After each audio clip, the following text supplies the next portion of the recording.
Bonjour, aujourd'hui j'aimerais vous encourager à garder votre cœur au sein de la maladie que vous traversez peut-être. Au milieu de la tempête, parfois, cette tempête vient vraiment soulever toutes sortes de choses et parfois nous ramener en arrière vient ébranler un peu notre foi. Beaucoup de personnes dans la tempête et dans la maladie remettent en question l'amour du Seigneur pour eux et certaines choses qui étaient fondamentales dans leur vie, comme des fondements de foi sont ébranlés.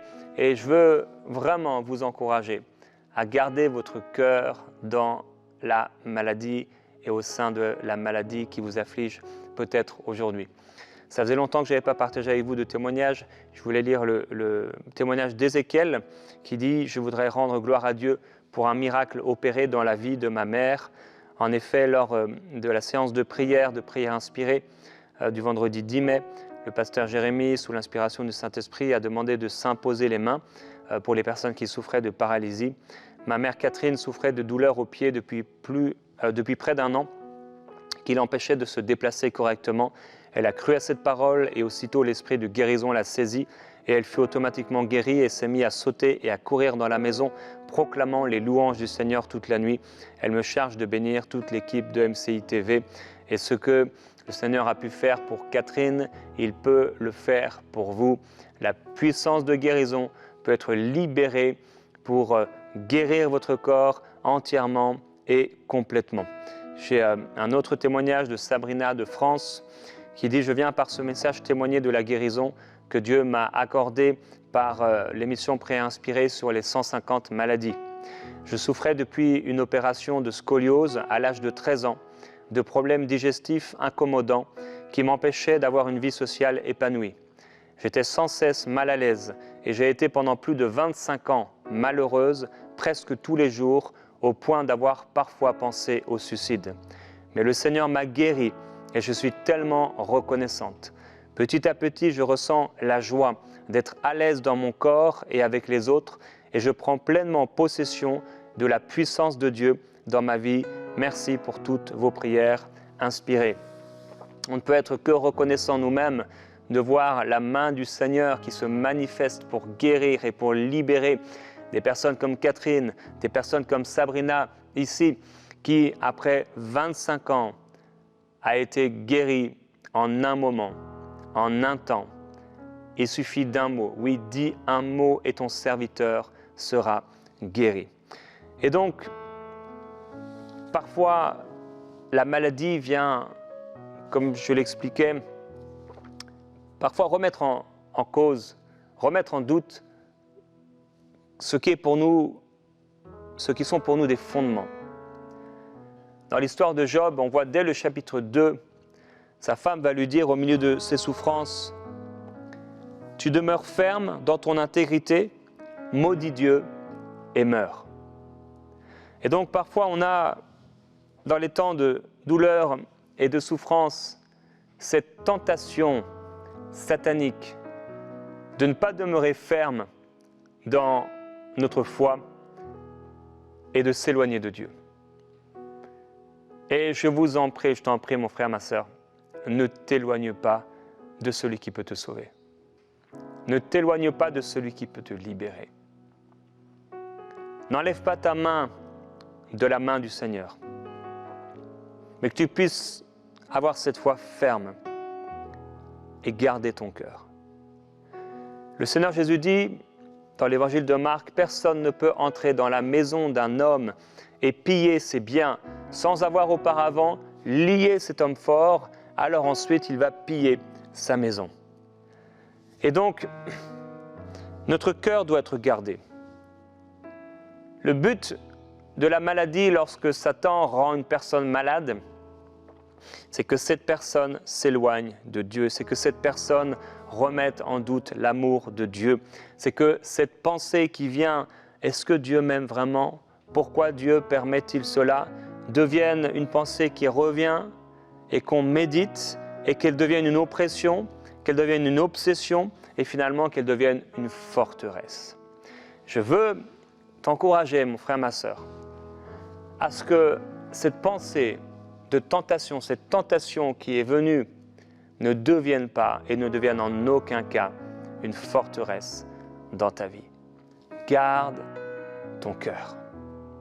Quelles que soient les tempêtes, quelles que soient les difficultés, quel que soit ce que tu peux traverser, garde ton cœur. Il y a une voix qui te dit, cela ne sert à rien de marcher avec Dieu, regarde ce qui t'arrive, mais je veux te dire, garde ton cœur. C'est un mensonge. Et je prie que tous les mensonges que tu as pu entendre, tous les mensonges qui t'accablent aujourd'hui, tous les mensonges qui sont là tapis à ta porte et qui veulent t'entraîner au péché, t'entraîner à t'éloigner de Dieu, que tu puisses y résister. Nous l'avons lu dans Ésaïe au chapitre 28. Dieu donne la force à ceux qui repoussent l'ennemi à ses portes.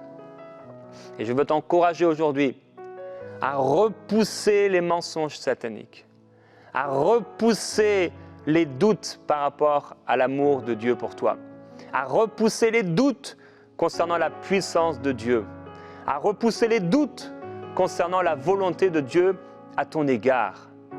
Dieu veut te guérir.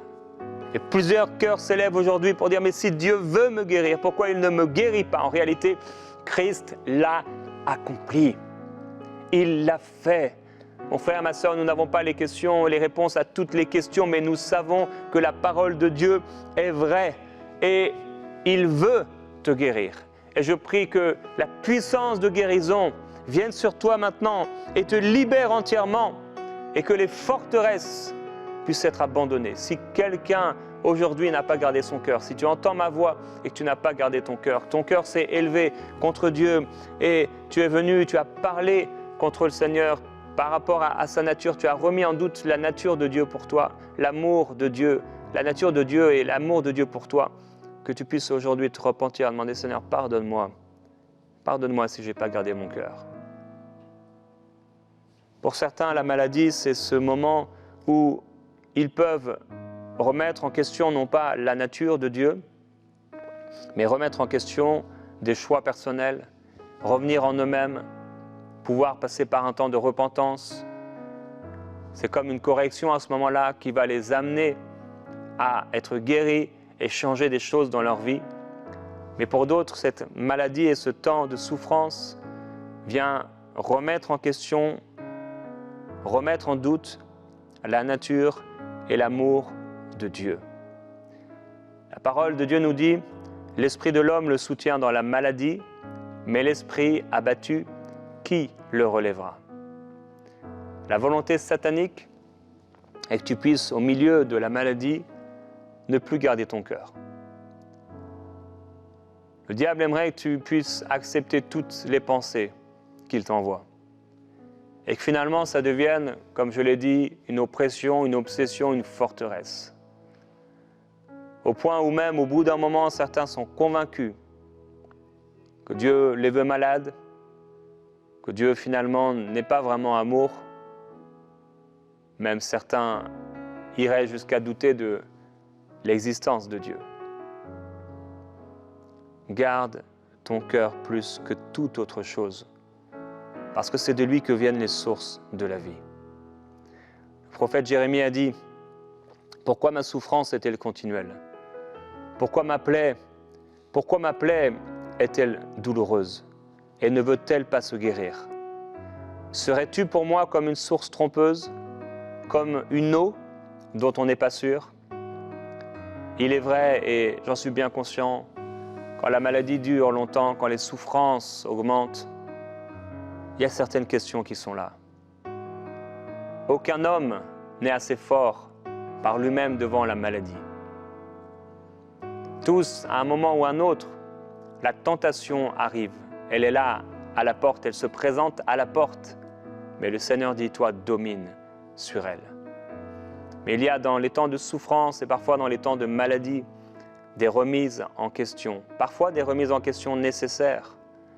Mais ne remettons pas en question la nature de Dieu pour nous. Tu dois garder ton cœur. Je dois garder absolument mon cœur parce que c'est de mon cœur que viennent les sources de la vie. Marie va s'approcher du Seigneur alors que Lazare, son frère, est mort. Et quand elle va voir Jésus, elle va tomber à ses pieds Et il va lui dire comme un reproche, « Seigneur, si tu avais été là, mon frère ne serait pas mort. » Ça sonnait comme un reproche au Seigneur Jésus-Christ. Certaines personnes, je le ressens, vous avez perdu des personnes par la maladie. Certains, le cancer a pris la personne que vous aimiez. Et depuis, vous ne vous en êtes jamais remis. Et il y a comme une colère, il y a quelque chose que vous nourrissez dans votre cœur, une amertume vis-à-vis de Dieu. Et c'est là, c'est à l'intérieur de vous, et vous en voulez à Dieu. Et dans ce temps de prière, mon frère, ma sœur, ce qui est arrivé, c'est une tragédie. La perte de la personne que nous aimons, c'est terrible. On a prié pour cette personne, il y a eu des listes de prières. On a envoyé des demandes de prière et beaucoup de croyants ont prié, peut-être des pasteurs ont prié. Et cette chose n'est pas arrivée, et voilà que la personne est partie. Et on se dit, mais Seigneur, pourquoi? Et plusieurs personnes comme ça se retrouvent avec la tentation à leur porte et le diable qui veut les écraser, qui veut détruire leur foi. Mais je prie que ta foi ne défaille pas. Et dans son amour, le Seigneur Jésus est compatissant. Et il dit à Pierre, quand tu seras revenu, affermis tes frères. Mon frère, ma sœur, tu vas revenir. Je parle à tous ceux qui se sont éloignés du Seigneur à cause de cette maladie. Que ce soit une maladie qui ait touché ton corps ou le corps de quelqu'un que tu aimes. Et à cause de cela, tu t'es éloigné. Tu as vu ta mère, tu as vu ton épouse, tu as vu ton frère, tu as vu ton fils dans cette souffrance jour après jour. Et le diable s'est présenté, ce serpent tortueux, remettant en doute l'amour de Dieu pour toi, la nature de Dieu. Et je prie maintenant que ton cœur soit consolé d'une sainte consolation, divine consolation, surnaturelle consolation. Et là où tu es, si tu le peux, mets-toi à genoux. Mets-toi à genoux et présente-toi devant le Seigneur. Et je veux me mettre à genoux avec toi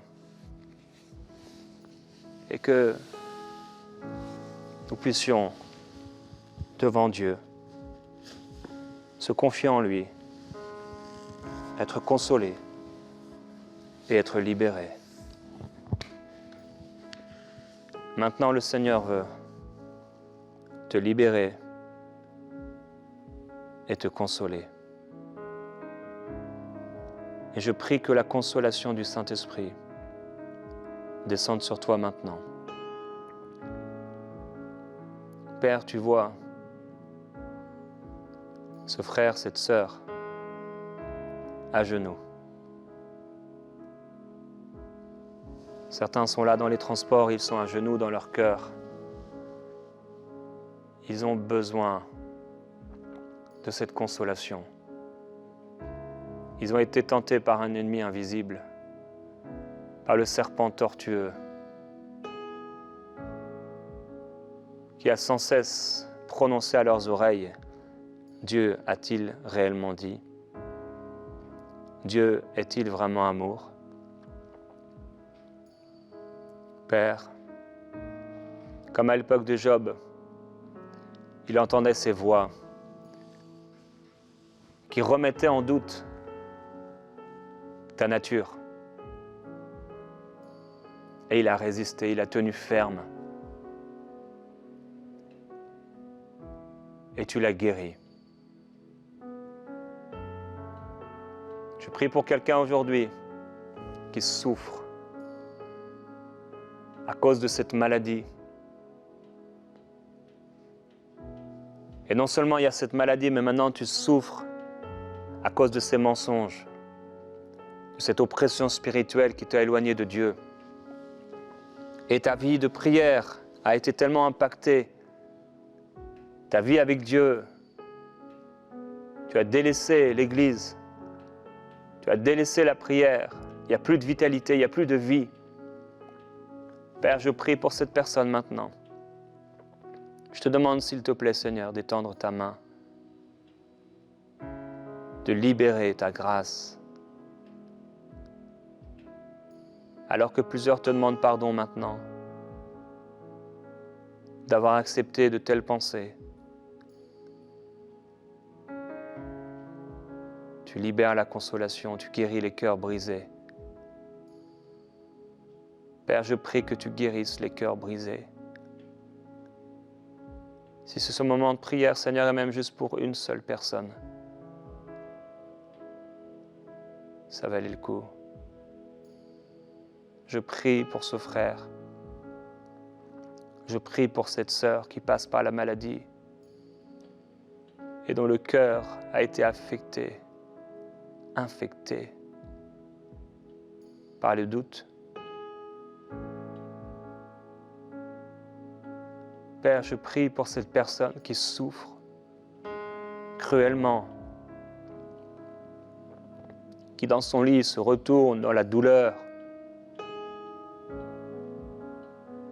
qui n'entrevoit pas d'espérance, qui n'entrevoit pas de lumière.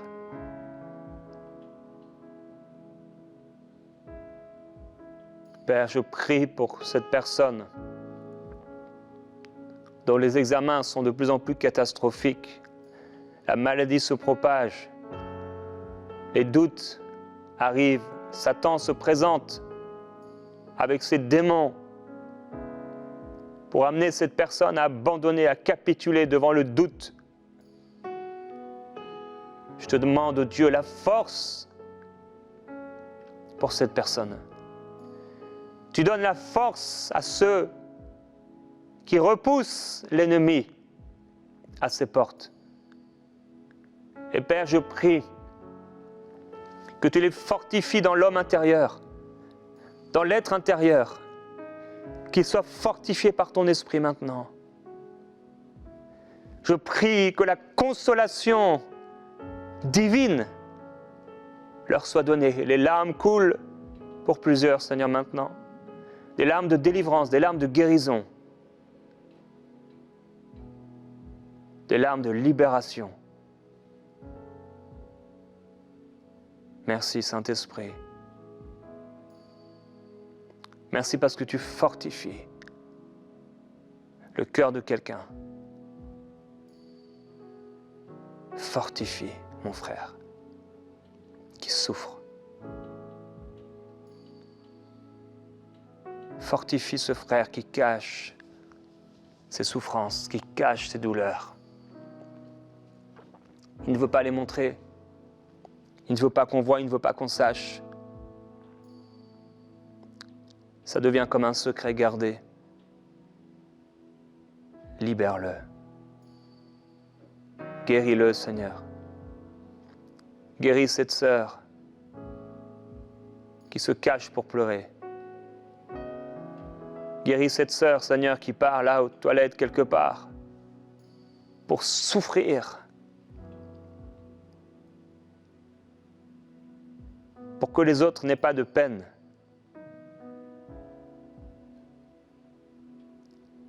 Père Céleste, touche son corps maintenant malade. Touche son corps qui souffre. Étends ta main, Seigneur Jésus, comme tu l'as fait pour Catherine, qui s'est levée, qui a marché.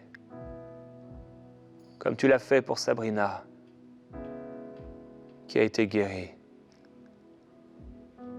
Seigneur Jésus-Christ, guéris encore. Tu les connais par leur nom. Viens guérir et libérer, Seigneur, du cancer.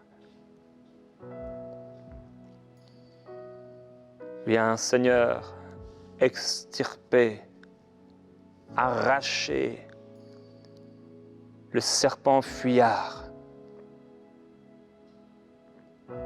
La médecine essaie de mettre la main dessus, mais il fuit, il se déplace. Mais Christ est venu écraser la tête du serpent.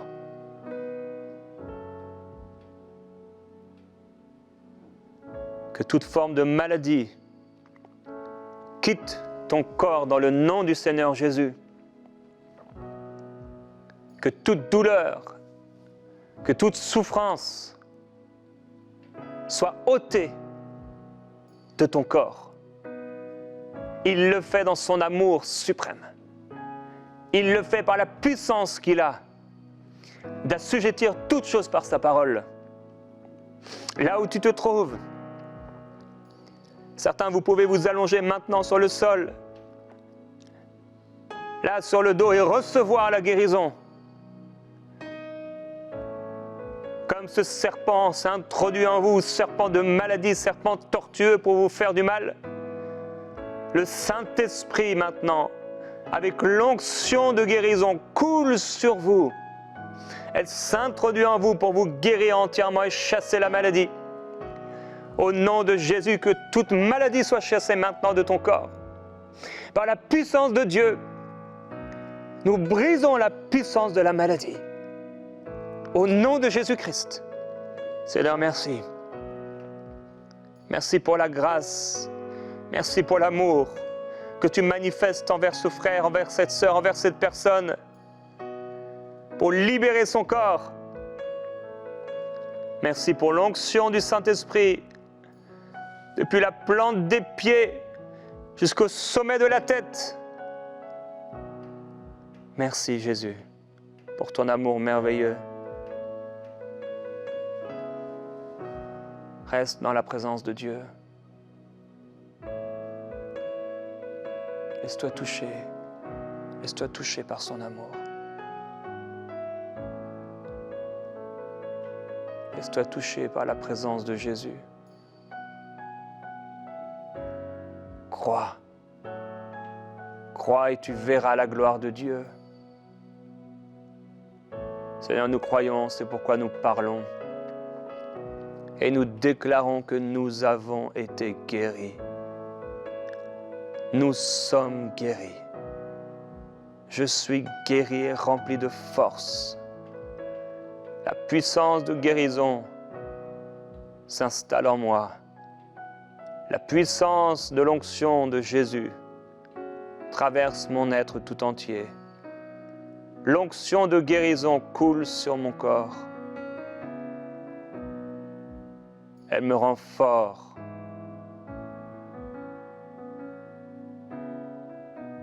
Père, je veux te glorifier. Je célébrerai encore l'Éternel. J'irai encore dans la maison de Dieu avec reconnaissance et avec joie.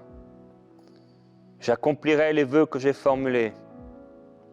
Je servirai l'Éternel avec joie. Je choisis de me réjouir. Je choisis la foi. Il libérera mon âme de la mort. Et comme il m'a permis hier de vaincre le lion et l'ours, il me donne aujourd'hui de vaincre la maladie. Père, merci pour ton amour merveilleux, pour la puissance de guérison qui est relâchée. Et nous voulons prier également, Père, pour tous ceux qui sont perdus autour de nous. Ceux dont nous avons écrit le nom sur ce cahier, ceux que tu nous as mis à cœur, qu'ils soient sauvés, qu'ils soient arrachés de l'enfer, que la maladie n'ait aucun pouvoir sur eux, qu'ils soient les témoins de ta gloire, qu'ils soient libérés de toute maladie. Père, nous parlons la parole de vie. Que ta vie libère leur corps de la maladie. Sauve leur âme. Remplis-les de ton esprit. Donne-leur une révélation de ton amour. Que la puissance de Dieu soit déployée. Qu'elle les guérisse.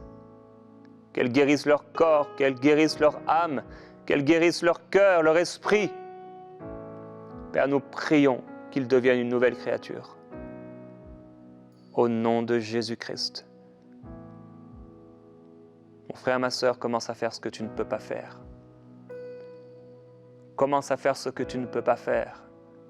Par la foi, reçois cette guérison. À demain.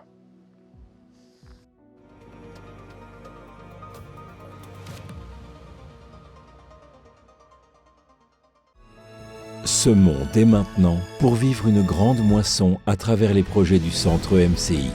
Pour faire votre don, rendez-vous sur emcitv.com/5000. Vous pouvez donner en une seule fois ou en plusieurs mensualités.